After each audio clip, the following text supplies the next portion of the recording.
বিরোধী এবং মানবতা বিরোধী কাজের অংশ হিসেবে জামালপুর পৌরসভার দাপুনিয়া পশ্চিমপাড়া এলাকায় এক শ্রেণীর দুর্বৃত্ত প্রভাবশালী মহল এই 7টি পরিবার শহীদ পরিবারেরা এদের পরিবারের 3 জন শহীদ হয়েছে মুক্তিযুদ্ধে, যাদের এই কবরটা এর পিছনেই।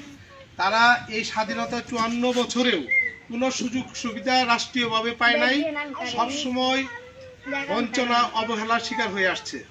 পাশাপাশি তাদের অর্থনৈতিক দুরবস্থা এবং সামাজিকভাবে তারা নানা কর্মজীবী হিসেবে নিম্ন আয়ের মানুষ হিসেবে এলাকায় বসবাস করে আসছে।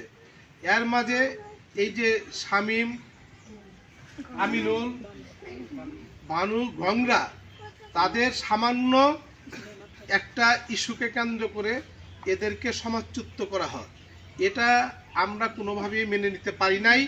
আমাদের কাছে এই অভিযোগটা আসার পরই আমরা স্থানীয় প্রশাসনের সাথে, বিশেষ করে পুলিশ সুপার মহোদয়ের কাছে, গণমাধ্যম কর্মীদের সাথে কথা বলার পর বিষয়টা সবার নজরে আসে এবং গত রাতে এই বিষয়টা এলাকার গণ্যমান্য ব্যক্তি, মুরব্বী এবং পুলিশের সহায়তায় নিষ্পত্তি হয়। এখন তারা অবরোধ মুক্ত।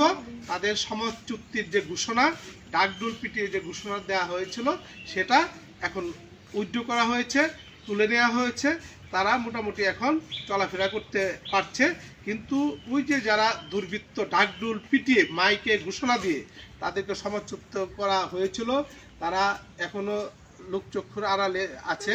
আমি চাই যে সামাজিকভাবে ওই যারা এই ধরনের উদ্ভট এবং মানবতা বিরোধী, সভ্যতা বিরোধী কাজ করেছে তাদেরকে যেন সমাজপতিরা, সমাজের গণ্যমান্য ব্যক্তিরা, মুরল মাতব্বররা যেন বৎসর করে, তাদের যেন তিরস্কার করে এবং তারা যে ভুল করেছে এই সময়ে এসে এই ভুলগুলো যেন তারা অনুতপ্ত হয়।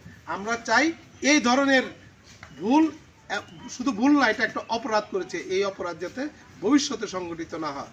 আপনাদের কাছে আমার চাওয়া যে আপনারা এখন কি অবাধে চলাফেরা করতে পারছেন? আপনাদের প্রতি যে অবিচারটা করা হয়েছিল, প্রশাসন যে এবং সাংবাদিকরা যে ভূমিকা রেখেছে, এতে আপনাদের কি সন্তুষ্ট? তাহলে আপনাদের কাছ থেকে মানে এই যে যত অসহায় হোক, নাগরিক হিসাবে যখন বিপদে পড়ে তখন প্রশাসন আগায় আসছে, এর জন্য আপনারা মানে ধন্যবাদ জানাই আমরা। যাই হোক, আমরা চাই যে এই ধরনের বাইরেকে ধন্যবাদ জানাই আমরা। হ্যাঁ, এই ধরনের অপরাধ যাতে না হয় আপনারা এই ব্যাপারে কি করবেন, সচেষ্ট থাকবেন। হ্যাঁ, অবশ্যই। এখন ঠিক আছে।